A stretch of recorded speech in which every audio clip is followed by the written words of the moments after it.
for the women's soccer team, they are coming off of a gold medal, historic gold medal in Tokyo. They're the defending champions. Globe reporter Robyn Doolittle is in Paris covering the Olympics. They've had some struggles in recent years, but, huge medal hopes. And I think there was just so much excitement, anticipation, and joy heading into Paris. But before the games had even begun, someone working for the Canadian women's soccer team was caught using a drone to spy on another team's practice. And it just immediately cast this really dark cloud over everything. Canada's women's soccer team plays again today, Wednesday, against Colombia, in what's likely to be a win-or-go-home match. That's because, as a result of the drone spying scandal, FIFA docked 6 points from the Canadian women's soccer team, making it incredibly difficult to move on to the next round. Canada appealed that decision, which is expected to be ruled on today. So, Robyn's on the show to walk us through what we know about the drone spying scandal, what could happen next, and the impact it's having on how Canada is seen at the Olympics. I'm Menaka Raman-Wilms, and this is The Decibel from the Globe and Mail. Robyn, thanks so much for chatting with me today. Bonjour. From Paris. From Paris. In 35 degrees Celsius weather right now. We are roasting. Wow. So before the games even began, there was this news of this scandal, right? So just walk us through, Robyn, what happened last week and when did we learn what? Okay, so the Globe reporters, there's a team of us, or 6 of us here, got here on Tuesday.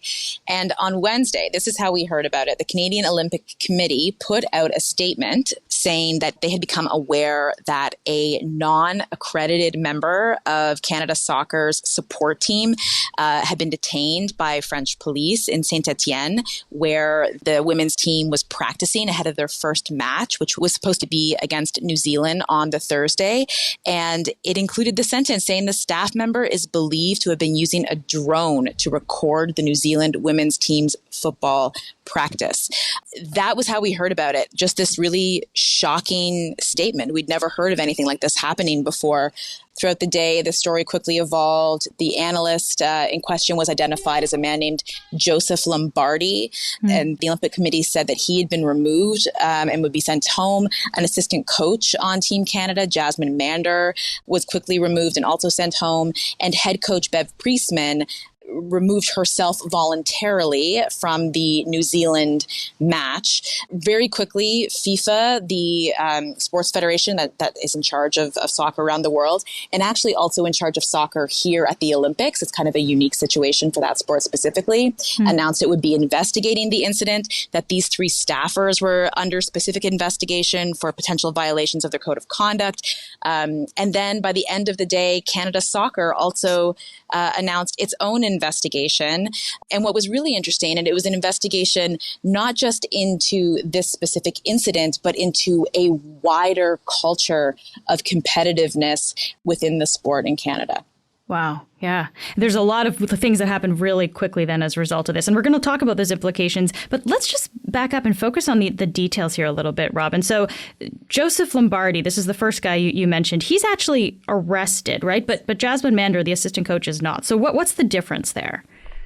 Yeah, the information in this case came out kind of in dribs and drabs really quickly throughout the day. But the fullest picture we got was in an interview that I did and Jamie Ross, our sports editor, did with David Charmatz, who was the prosecutor in Saint-Étienne who handled this case. Wow. And he told us that on the Monday, the New Zealand team was practicing in Saint-Étienne at a closed-door practice, and the team manager of New Zealand noticed a drone flying overhead. They immediately ended the practice and alerted a member of security at the stadium. I mean, this is the Olympics. Everything is very heavily policed and scrutinized for security concerns. And so there were police stationed at the stadium. Police immediately started trying to investigate this drone, and they saw the actual device kind of flying down to a man who was standing right outside the stadium. This is Joseph Lombardi. And they saw, him receive the drone, and they're saying, "What are you doing here?" And according to a French release, he identified himself as an independent contractor who had been asked to, come help the Canadian women's team here in Paris. He's actually a full-time staff member at Canada Soccer. Now, whether he misrepresented himself or something was lost in translation, what we know is he is a full-time Canada Soccer staff member. He presides over, an elite youth women's training program in the country. But he also works as, an analyst, in that he had been asked by the national team to come help here in Paris. Okay, so the police have focused on him, and they open an investigation. They go to his hotel room. In his hotel room, they find additional footage and equipment that reveals that not only had the drone been used that day, it used at a previous practice a couple days earlier, also against New Zealand. The prosecutor also told us that officials interviewed Mr. Lombardi about what he was doing, and he volunteered that he was taking these videos to learn the opposing team's strategy, and that what the footage showed was the players kind of executing instructions from the coaches. So this, could be really potentially valuable, in a game, particularly on things like corner kicks where you're running a set play. Police also discovered text messages on his phone between Mr. Lombardi and Jasmine Mander, the assistant coach. And that's how she kind of got pulled into this. The text messages show, the prosecutor says, that she was made aware that he was going to attend the New Zealand practice. But there wasn't anything in those conversations that suggested to police that she was involved in the drone use. And he was very emphatic that she was not involved. Police did interview her and decided not to charge her. What's interesting is in France, if someone admits guilt, they're eligible for an expedited process. And so Lombardi agreed to an 8-month suspended sentence, which basically means he has to follow a bunch of conditions, as well as the seizure of his, computer equipment for the drone, and he was allowed to leave. No other charges were laid. The prosecutor also told us that they found no evidence in Lombardi's phone that head coach Bev Priestman was involved in the spying incident against the New Zealand team. Now, interestingly, shortly after this is all breaking, the Canada Soccer that released this, that's saying over the past 24 hours, quote, additional information has come to our attention regarding previous drone use against opponents predating the Paris 2024 Olympic Games. And then they continue that because of this, in these new revelations, they've made the decision to suspend Bev Priestman for the remainder of the games and until their review was done. And now ultimately, a decision has been made to suspend Mander and Priestman and Lombardi for a year. Okay, so this point of previous use seems like an important one. Do we know if Canadian teams have used drones to cheat and spy on other teams before? We do know that Canadian teams have been using drones. The extent to which is still unclear and is going to be the thing that everyone is focused on for the next, months, maybe years. Right before the official start of the Paris Games, Canada Soccer Chief Executive Kevin Blue held a press conference in which he said that he is aware of a situation involving Canada's men's team in which there was an instance of, quote, attempted drone usage during Copa America, the historic run that the Canadian team had. So this is the real question is, we now know that this involves the men's and women's team at some point. So just how deep does this run in Canadian soccer? And do we have any sense, Robyn, is Canada unique here? Is this something that other countries, other teams are doing as well?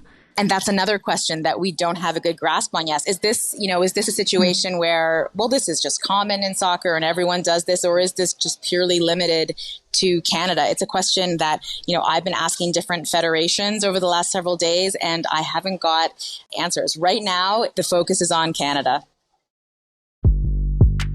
We'll be back in a moment.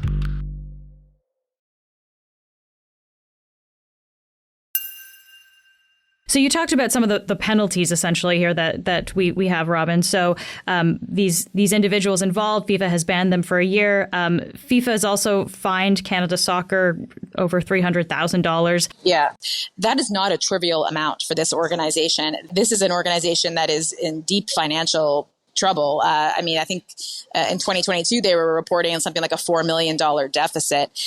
So that alone is going to be quite significant. And actually, the Canadian government also came out after this all broke and said that they would be withholding some funding that they send to the organization as well. So this has been physically costing for the organization, but never mind all the reputational damage, the damage that the athletes are facing as they're trying to compete after, working towards a lifetime for this moment. It's just been a seismic event that's happened here. And the women's soccer team has also been deducted 6 points in this tournament. So this is kind of scoring for their run here. But we're actually appealing the point deduction. Is that right? That's right. And we're actually going to have a decision very soon.